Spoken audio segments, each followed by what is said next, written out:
भारतीय नागरिक सुरक्षा संहिता के सीरीज में चैप्टर नंबर 15 को पढ़ते पढ़ते 215 बीएनएसएस हमने कंप्लीट की और आज की वीडियो में मैं कुछ क्वेश्चंस आप लोगों से डिस्कस करूंगा जो इस सेक्शन के कॉन्सेप्ट को और अच्छे से आप लोगों को क्लियर कर देंगे। और बहुत ज्यादा डाउट्स लोगों को रहते हैं इस सेक्शन के बारे में, वो डाउट्स भी आज आपके क्लियर हो जाएंगे। मैं एक एक क्वेश्चन को एक एक वीडियो में बताऊंगा दोस्तों, जिससे कि ज्यादा से ज्यादा लोग देख सके, क्योंकि लोग छोटी वीडियो देखना पसंद करते हैं। तो सबसे पहला क्वेश्चन ये है कि जो सेक्शन 195 सीआरपीसी है, 215 बीएनएसएस, ये एक बार लगाती है, ये एक रिस्ट्रिक्शन लगाती है कि मैजिस्ट्रेट साहब जो कॉग्निजेंस लेंगे वो केवल और केवल कंप्लेंट पर लेंगे। और अगर सबसेक्शन 1 क्लॉज ए की बात करें तो वो पब्लिक सर्वेंट की कंप्लेंट पर लेंगे जिस पब्लिक सर्वेंट की लॉफुल अथॉरिटी की कंप्लायंस नहीं हुई है, उसकी कंटेम्प्ट हुई है।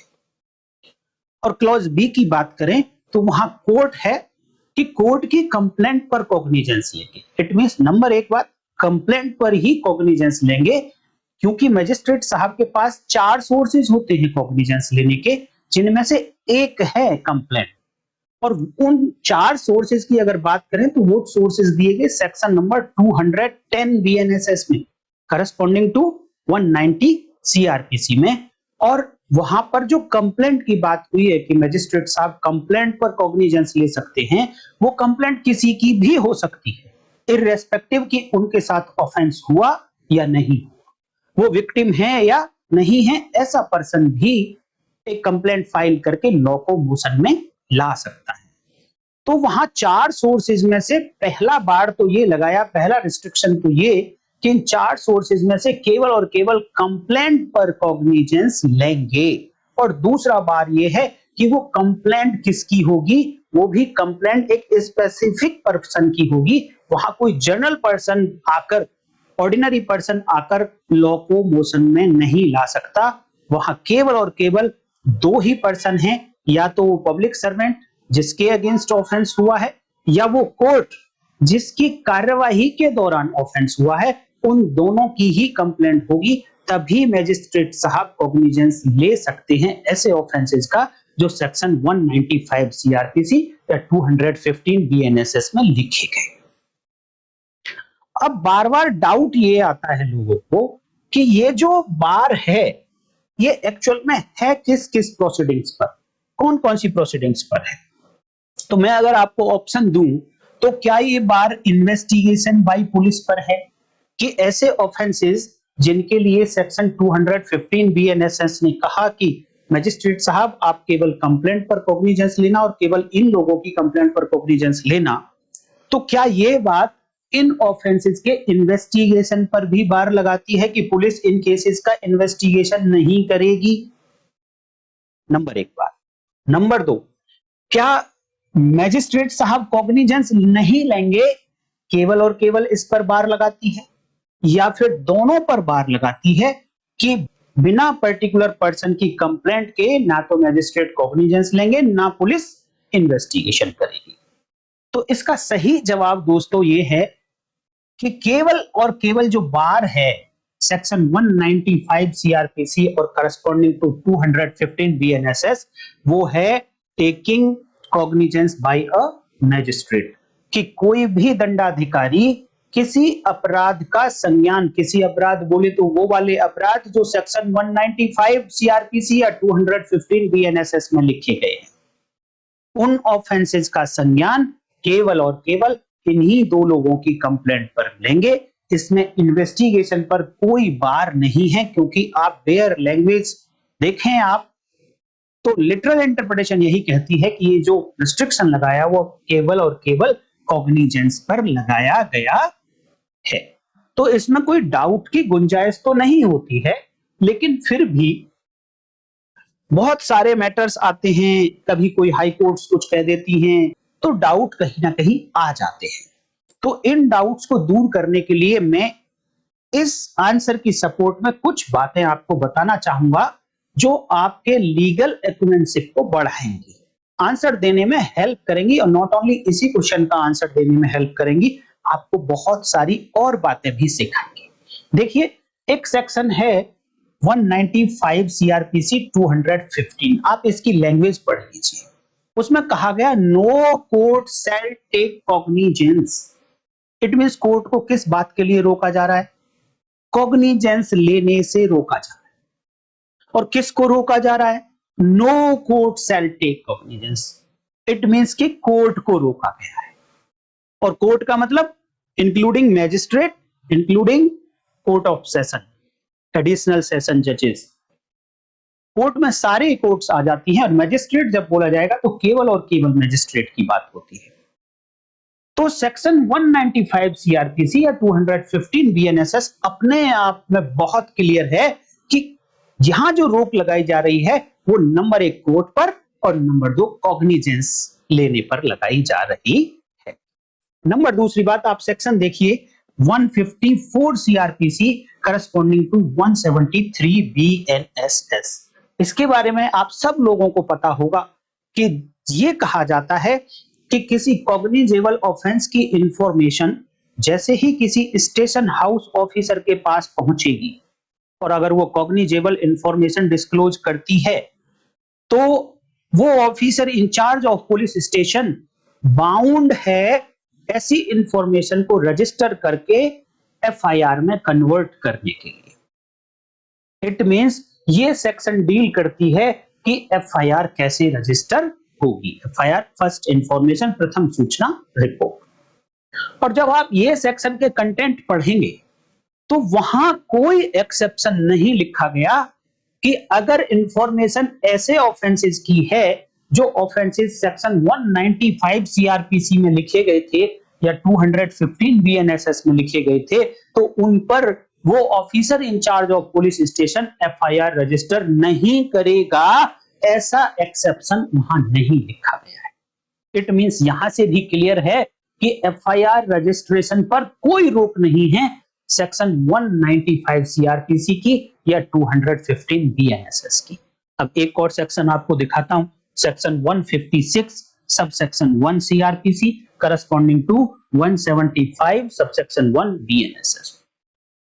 इस सबसेक्शन 1 में कहा गया है कि अगर केस कॉग्निजेबल है तो officer in charge of police station के पास पावर है कि विदाउट ऑर्डर ऑफ मैजिस्ट्रेट वो ऐसे कॉग्निजेबल केस में इन्वेस्टिगेशन कर सकता है। इन्वेस्टिगेशन पर कोई मैजिस्ट्रेट साहब के ऑर्डर की जरूरत नहीं है। कब? जब केस कॉग्निजेबल केस हो। और कॉग्निजेबल केस में ऑलरेडी बता चुका हूं, बट आप लोगों की जानकारी के लिए, रिपीटेशन के लिए मैं आपको समझा दूं। दोस्तों, मैं रिपीट इसलिए करता हूं कि एक कोटेशन है कि real retention comes from repetition. जो रियल रिटेंशन है वो रिपीटेशन से आता है। तो इसलिए आपको रिपीटेशन करने में कोई हेजिटेशन नहीं होना चाहिए। जितनी बार मौका मिले किसी फैक्ट को, किसी लॉ को, किसी भी बात को रिपीट करने का, तो उसे आप रिपीट करिए, बिल्कुल हेजिटेट मत करिए। तो कॉग्निजेबल केस की अगर मैं बात करूं तो कॉग्निजेबल केस का मतलब यह है कि अगर ऑफेंस जब रजिस्टर हुआ तो वो कोई कॉग्निजेबल ऑफेंस था, तो जब वो ऑफेंस कॉग्निजेबल रजिस्टर हुआ तो रजिस्टर होने के बाद वो अब कॉग्निजेबल केस बन गया। और अगर मान लो कि इंफॉर्मेशन ऐसी आई थी officer in charge of police station के पास कि उसमें एक ऑफेंस तो कॉग्निजेबल था, एक ऑफेंस नॉन कॉग्निजेबल था। अगर मैं इसको और रिफाइंड करूं तो एटलीस्ट एक कॉग्निजेबल ऑफेंस उस इंफॉर्मेशन में था जो information officer in charge of police station के पास फर्स्ट इन हैंड आई, सबसे पहले आई। तो जब वो केस रजिस्टर करेगा, एफआईआर रजिस्टर करेगा, तो रजिस्टर करने के बाद ऐसा केस भी कॉग्निजेबल केस ही कहलाएगा जिसमें एटलीस्ट एक कॉग्निजेबल ऑफेंस होना चाहिए। तो जब जब cognizable case officer in charge of police station के पास होगा, तो दोस्तों आपने याद रखना है section 156 subsection 1 corresponding to section 175 subsection 1 BNSS power देती है officer in charge of police station को कि आप without order of magistrate magistrate के बिना आदेश के आप इसमें इन्वेस्टिगेशन कर सकते हैं। और एक बात बता दूं आप लोगों को कि मैजिस्ट्रेट के बिना ऑर्डर के officer in charge of police station investigation कर सकता है। इसका मतलब ये नहीं है कि वो बाउंड है कि एफआईआर रजिस्टर होने के बाद अब उसको हर हालत में इन्वेस्टिगेशन करना ही पड़ेगा। नो, ऐसा बिल्कुल नहीं है। वहां पर मर्जी है उसकी, वो इन्वेस्टिगेशन करे या ना करे, बट इस मर्जी के पीछे के रीजंस उसको बताने पड़ेंगे। अगर इन्वेस्टिगेशन नहीं करना चाहता है तो उसके लिए आप सेक्शन 157 सीआरपीसी या 176 बीएनएसएस पढ़ लीजिए, डिटेल में वीडियो मैंने ऑलरेडी बनाई हुई है। तो आपने इन सेक्शंस में भी देखा कि 156 या 175 में भी कोई एक्सेप्शन नहीं लिखा है कि 195 सीआरपीसी या 215 बीएनएसएस में जो ऑफेंसेस लिखे उन ऑफेंसेस को छोड़कर officer in charge of police station without order of magistrate investigation कर सकता है। ऐसा बिल्कुल नहीं लिखा है, वहां कोई एक्सेप्शन नहीं है। इट मींस इन दोनों बातों को भी अगर आप ध्यान रखेंगे तो ये क्वेश्चन क्लियर है कि जो section 195 CrPC corresponding to 215 BNSS का बार है, it is only on taking cognizance by magistrate, not upon investigation. Police को यह बिल्कुल नहीं रोकता है। देखिए इसके बारे में जजमेंट्स क्या कहती हैं माननीय कोर्ट्स की। तो सबसे पहले मैं आपको एक Punjab and Haryana high court की जजमेंट के बारे में बताऊंगा, और जजमेंट का नाम है Sardool Singh versus state of Haryana. इसमें माननीय Punjab and Haryana high court ने ये रूल किया that the bar against the initiation of proceeding in section 195 CRPC corresponding to 215 BNSS included investigation। देखिए यहां पर कितनी अजीब सी बात कही, जो हमने पीछे अभी कंक्लूड किया इतने सारे लॉ देखने के बाद, उसके अगेंस्ट बोला। और ये बोला कि जो 195 सीआरपीसी का बार है वो इन्वेस्टिगेशन पर भी है। बट माननीय सुप्रीम कोर्ट ने क्या कहा? माननीय सुप्रीम कोर्ट ने यह कहा कि ये जो बार है section 195 CrPC now corresponding to 215 BNSS is not applicable to investigation. ये अन्वेषण पर अप्लाई नहीं होता है। माननीय सुप्रीम कोर्ट ने ऐसा क्लियर कर दिया, और जजमेंट का नाम है Sachchidanand Singh versus state of Bihar 1998 का ये केस है। तो इन दोनों केसेस को देखने के बाद, वो सारी सेक्शंस देखने के बाद, अब आप अपना माइंड बिल्कुल क्लियर कर लीजिए। कहीं कोई डाउट आज के बाद नहीं रहना चाहिए कि 195 सीआरपीसी करस्पॉन्डिंग टू 215 बीएनएसएस का जो बार है ये इन्वेस्टिगेशन पर नहीं है। ये केवल और केवल कॉग्निजेंस जब मैजिस्ट्रेट साहब लेंगे तो उस पर बार लगाया है कि आप कॉग्निजेंस नहीं लेंगे, एक्सेप्ट कि जब तक आपके पास उन दो पर्संस की कंप्लेंट ना आ जाए, या तो पब्लिक सर्वेंट या कोर्ट से ऑथराइज उस कोर्ट का ऑफिसर उन पर्टिकुलर ऑफेंसेस में जो सेक्शन 195 सीआरपीसी या सेक्शन 215 में लिखे गए। इसी जजमेंट में माननीय सुप्रीम कोर्ट ने और दो लाइन लिखी, कहा it does restrict power of court to take cognizance but not power of police to investigate. बिल्कुल ब्लैक एंड व्हाइट में Sachchidanand Singh versus state of Bihar में माननीय सुप्रीम कोर्ट ने कह दिया कि इन्वेस्टिगेशन पर कोई बार सेक्शन 195 सीआरपीसी या 215 बीएनएसएस नहीं लगाते हैं। अब इसके बाद मैं आपको एक जनरल सी बात और बताना चाहूंगा, जिससे कि आपकी जो लीगल थिंकिंग है वो डेवलप होगी। क्योंकि एक कॉन्सेप्ट को आप दूसरे कॉन्सेप्ट के साथ कनेक्ट जरूर करिए, उसके बाद एक तीसरा नया ही रिजल्ट निकलता है। अगर आप किसी सेक्शन को आइसोलेशन में पढ़ेंगे ना दोस्तों, तो आपको बेनिफिट नहीं मिलेगा। देखिए कैसे कनेक्ट करेंगे। मैं ये कहता हूं कि थोड़ी देर के लिए मान लीजिए कि इन्वेस्टिगेशन पे बात है, सपोज थोड़ी देर के लिए, तो इन्वेस्टिगेशन होता क्यों है, पर्पस क्या होता है इन्वेस्टिगेशन का। जब एफआईआर रजिस्टर हो गई तो इन्वेस्टिगेशन शुरू हुआ। अब इन्वेस्टिगेशन इसलिए किया जाता है, ये चेक करना होता है कि क्या ऑफेंस एक्चुअल में कमिट हुआ है, जो इंफॉर्मेशन आई थी कमीशन ऑफ कॉग्निजेबल ऑफेंस, या कॉग्निजेबल केस में relating to non cognizable offence, वो ऑफेंस क्या एक्चुअल में हुआ है या एक्चुअल में नहीं हुआ है।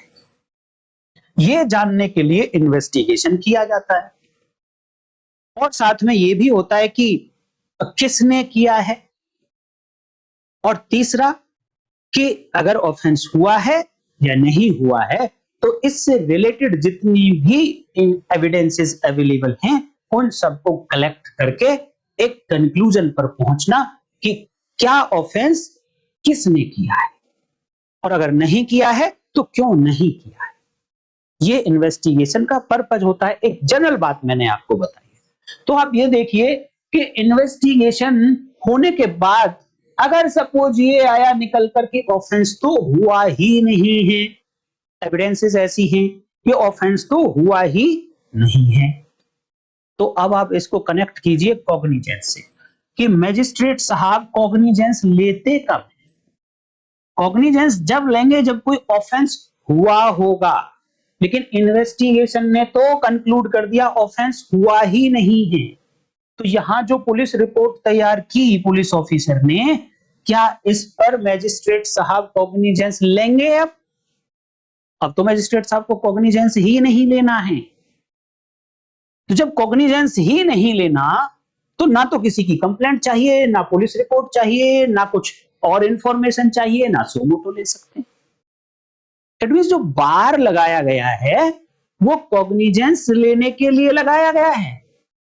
अब इस मैटर में तो कॉग्निजेंस लेना ही नहीं है, तो बार की आवश्यकता ही नहीं, रिस्ट्रिक्शंस की आवश्यकता ही नहीं हुई। हाँ, इन्वेस्टिगेशन हुआ, ये कंक्लूजन हुआ कि हाँ ऑफेंस हुआ है और एक पर्टिकुलर पर्सन है पी जिसने ये ऑफेंस किया। ये रिपोर्ट जब विद एविडेंस मैजिस्ट्रेट साहब के समक्ष गई तो अब मैजिस्ट्रेट साहब को कॉग्निजेंस लेना है। तब मैजिस्ट्रेट साहब को यह चेक करना होगा कि ये ऑफेंस उन ऑफेंसेस में से तो कोई ऑफेंस नहीं है जो सेक्शन 195 सीआरपीसी या 215 बीएनएसएस में लिखे गए हैं, और अगर पाते हैं कि हाँ उन्हीं में से कोई एक ऑफेंस है, तब मैजिस्ट्रेट साहब इस पुलिस रिपोर्ट पर कॉग्निजेंस नहीं लेंगे। अब कहेंगे कि भाई अब आप मुझे उस पब्लिक सर्वेंट की या उस कोर्ट की कंप्लेंट लेकर आएंगे, तब मैं कॉग्निजेंस लूंगा। तो यहां इन्वेस्टिगेशन पर तो कोई रोक है ही नहीं। तो आज के बाद आपके मन में कोई डाउट नहीं होना चाहिए। आज की वीडियो में इसी क्वेश्चन को रखेंगे, और अगर आपके पास अभी भी कोई डाउट है इसके रिगार्डिंग तो कमेंट करके बताइए कि वो डाउट क्या है। मैं कोशिश करूंगा कि उसको दूर कर दूं विद लॉजिक। दोस्तों, वीडियो अच्छी लगी है तो उसे लाइक करिए, लाइक के बाद हाइप करिए। 830 point free of cost video को आप दे दीजिए। नेक्स्ट वीडियो में इसी से रिलेटेड नेक्स्ट क्वेश्चन के साथ फिर मिलूंगा। तब तक के लिए नमस्कार, जय हिंद।